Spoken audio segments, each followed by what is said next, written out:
Nay, bakit po lagi-lagi kayo nag-aaway ni tatay? Yun ba anak? Di naman kami nag-aaway ng tatay mo. Basta, lagi mo tatandaan na mahal na mahal ka namin. Nay, narinig ko po kasi kayo nagsisigawan po kayo ni tatay. Pagod lang yung tatay mo kagabi, kaya nagsisigawan kami. Huwag mo na intindihin yun. Gusto mo ba? Ipagluto na lang kita ng paborito mo. Nay, bakit niyo po kayo pagluluto? Di ba hindi po kayo binigyan ng pera ng tatay? Hoy, bata ka! Ano sinasabi mong hindi ko binibigyan ng pera ng nanay mo? Pwede ba manahimik ka dyan? Hoy Oscar, huwag mo nga sigawan tong bata. Totoo naman di mo ako binibigyan ng pera. Kung hindi pa ako dumiskarte, hindi pa tayo makakakain. Hoy Marel, hindi mo ba ako nakikita? Eto na nga may dala na akong bag. Mamamasada na ako ng tricycle. Para naman tumigil na yung bunganga mo. Nay, tay, huwag na po kayo mag-away. Mabuti naman maghahanap buhay ka na. Para naman makabayad na ako sa mga utang ko. Alam mo Mariel, puno-puno na ako dyan sa bunganga mo eh. Halika nga rito. Aray ko, Oscar! Nasasaktan ako! Biden, huwag kang makialam dito. Halika rito. Ikaw na babae ka. Masyado ako mabunganga. Aray ko, Oscar! Dapat lang sa'yo yan. Nasasaktan ako! Masyado ako mabunganga.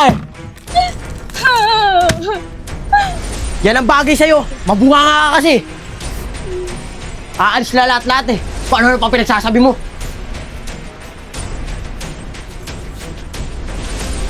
Nay!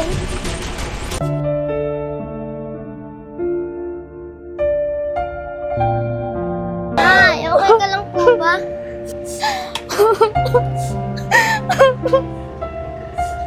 Okay lang ako, anak.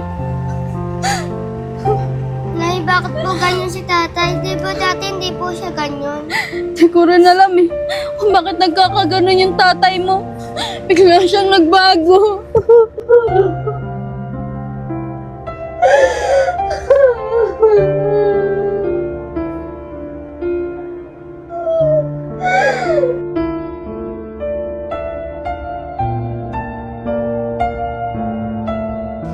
Pre, nababahala na talaga ako sa kaibigan natin.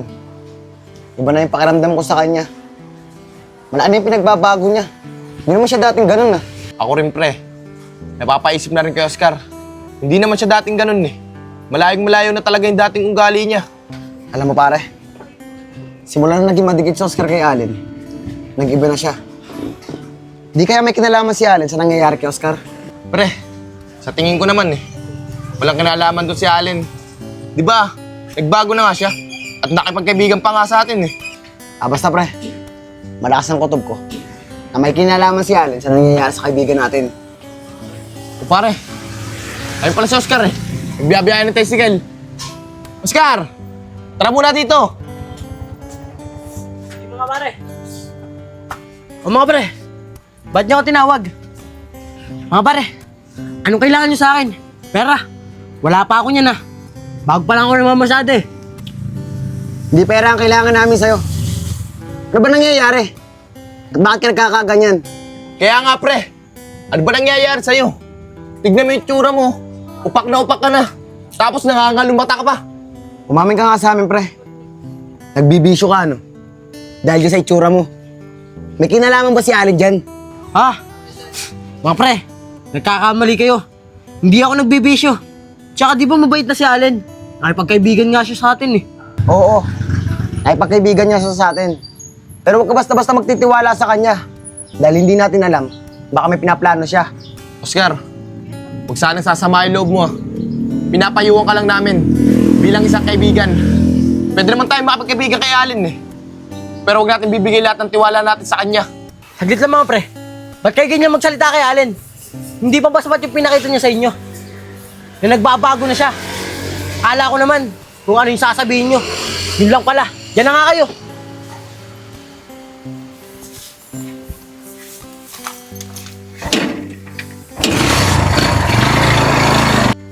Pare, napansin mo ba yung pananalita sa atin ni Oscar? Parang nagalit pa Kung sinasabihan lang natin siya. Kaya nga pre, napansin ko rin. Lalo na, nung sinabihan natin siya tungkol kay Allen. Boss, di kaya masobran si Oscar sa binibigay mo sa kanya? Igoy, hindi yan. Pero unti-unti na mahuhulog yung loob ni Oscar sa akin. Kaya mabilis ko na makuha yung asawa niya. Boss, paano yan? Pag nalaman ni Apong at ni Ayag, binibigyan natin sa Oscar at nagbabawal na gamot. Anong gagawin natin? Madali lang yun, Igoy. Kapag nalaman nila na tayo nagbibigay ng pinagbabawal na gamot kay Oscar, itanggi natin. Di ba nahulog na yung loob nila sa atin? Isa lang sa pagiganti ko sa kanilang tatlo. Dahil sa ginawa na sa akin dati. Oo nga, boss. Magaling ka talaga mag-isip. Kaya bilib na talaga ako sa'yo. Paano? Tara na! Tara na! Igoy, kapag nakita ulit natin si Oscar, bibigyan ko ulit siya. Kaya nga, boss. Kapag binigyan mo yun, baka kung ano na naman gawin yun. Mariel, ano nangyari sa'yo? Ba't ang dami mo yatang pasa? Ay, ito ba? Yung asawa ko kasing si Oscar eh. Sinasaktan ako. Ano? Sinaktan ka ni Oscar? Grabe naman yung asawa mo. Siguro may ginawa kang hindi maganda, kaya sinaktan ka. Wala naman akong ginagawa sa kanya. Pero nitong mga nakakarang araw, bigla na lang siya nag-iiba. Baka naman may nalalaman kayo. Sabihin niyo naman sa akin, oh. Sige Mariel, kapag may nalaman kaming hindi na magandang ginawa ni Oscar, sabihin agad namin sa'yo. Siya pala, ito, pabili mo ng gamot para magamot mo agad yung mga pasa mo. Sige na Mariel, huwag ka nang mahiya. Tulong ko na to sa'yo. Hindi mo na kailangan bayaran to.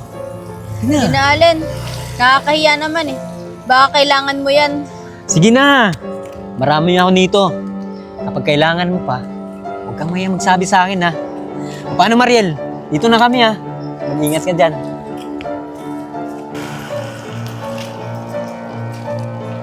Buti na lang tinulungan ako ni Allen. Malaking bagay na to sa akin. May pambili na akong pagkain ng anak ko.